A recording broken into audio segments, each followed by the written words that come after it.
So, what do you need to start with before creating your very first animation? Just understand how it's done in Adobe Animate? First of all, we need to understand what we actually see in front of us. We have the stage, this blank white sheet. We also have the timeline at the top of the interface, where the frames will be located. After all, we're going to create a frame-by-frame animation here first. Frame by frame, we will build our animation. On the left side of the interface, we have the tools, which we will gradually get familiar with.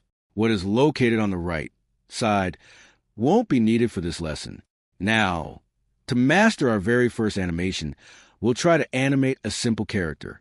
We'll just draw a stick figure and make it move its arm.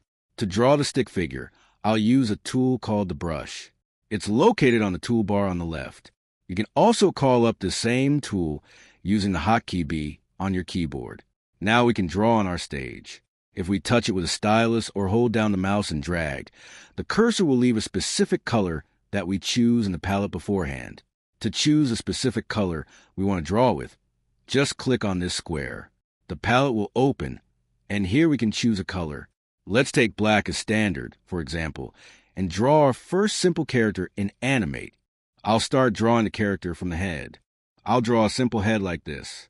Next, it will have an equally simple torso, some simple arms, 1, 2, and let's draw a couple of simple legs, 1 and 2, so that it stands on them. But I don't want to work with just this boring outline, so let's fill it with color. To fill the closed areas we've drawn, we need to use the Paint Bucket tool. This tool is also located on the toolbar.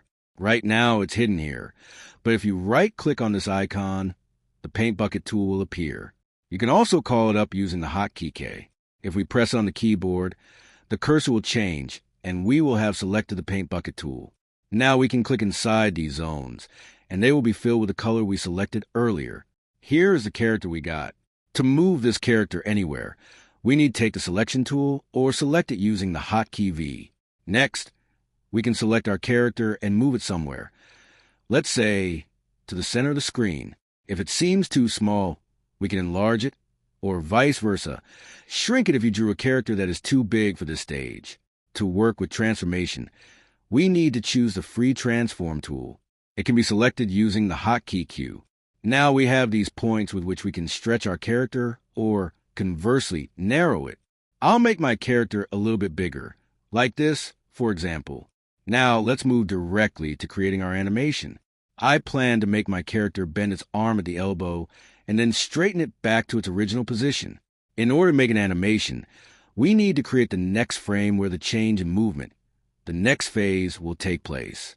To create a new frame on the timeline, right-click on the second position right here and select the Insert Keyframe function. Once we select it, an identical second frame will be created with the character drawn in it.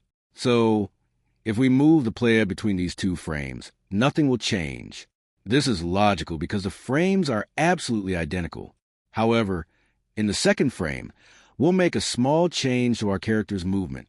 We will now take the Lasso tool, which is located on the toolbar, or it can be selected using the hotkey L. With the lasso, we can select specific shapes, part of characters, or any other graphics. Now we will cut the character's arm at the elbow a little bit, like this. Next, we need to separate this arm, and now the task is to lift it.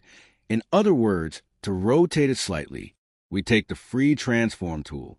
With it, you can not only transform an object, but also rotate it if you hover the cursor near a corner point. Like this, we rotate the arm slightly to a position like this, for example. Next, we put it in place. And now we only need to paint over this area where a gap was formed. Now, if we move this playhead, we will see the difference between the frames. Here is what happens. Now the little character slightly lifts its arm. Let's create one more frame. This will be the third keyframe, and here we will change the position of the character's arm further. We take the Lasso tool again, separate the character's arm, then shift it slightly, rotate it, or in other words, lift a bit and put it in place. Then we'd paint over this gap. Here is what we get.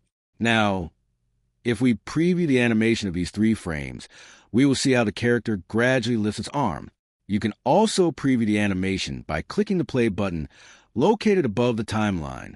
If we click it, we'll see that our animation goes by very fast.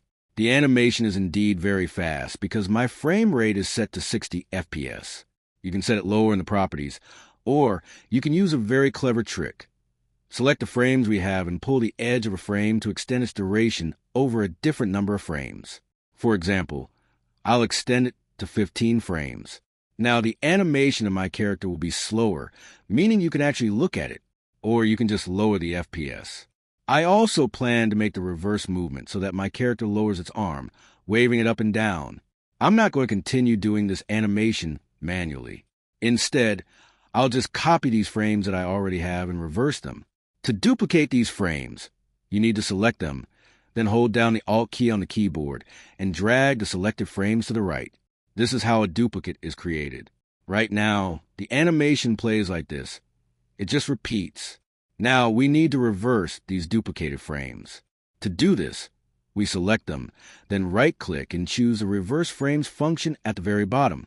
This way, these frames will play backward. Now, if we watch the animation and press play, the character lifts and lowers its arm. It's all very simple. This is how animation is created frame by frame. Well, that's all for today. Today we learned how to create our first simple animation, explored several tools, and discovered a few important functions in Animate. This was Igor Koltsov from the KEMI Studios and Online Animation Academy.